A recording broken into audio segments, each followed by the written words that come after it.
Paramashivoham. Om Nithyananda Paramashivoham. Om Nithyananda Paramashivoham.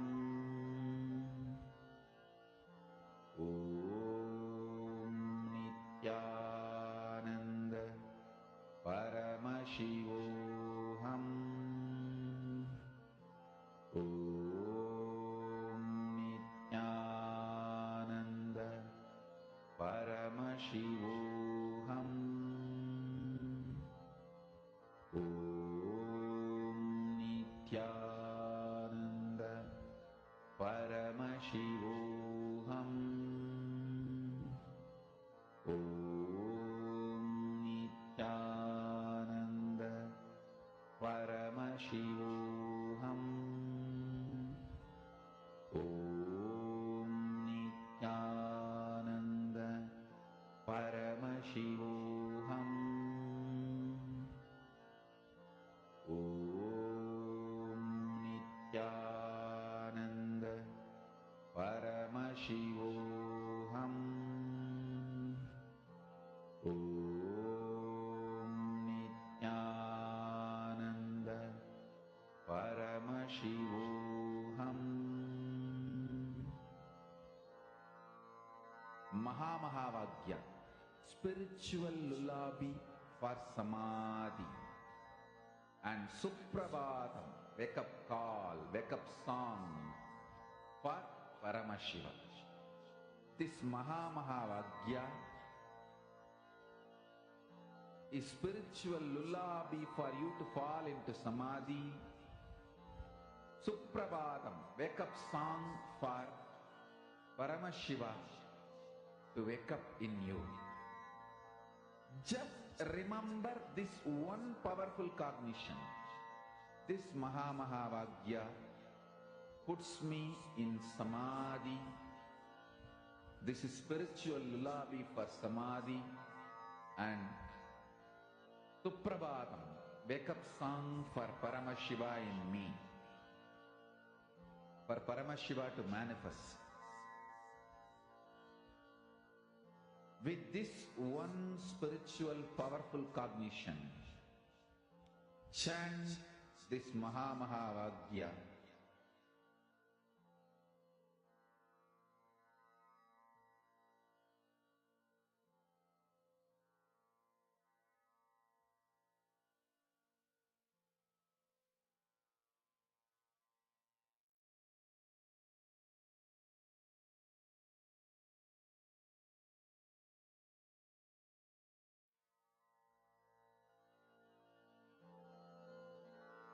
Mahamahavaagya, spiritual lullaby for Samadhi, and Suprabhatam, wake up call, wake up song for Paramashiva, for Paramashiva to manifest.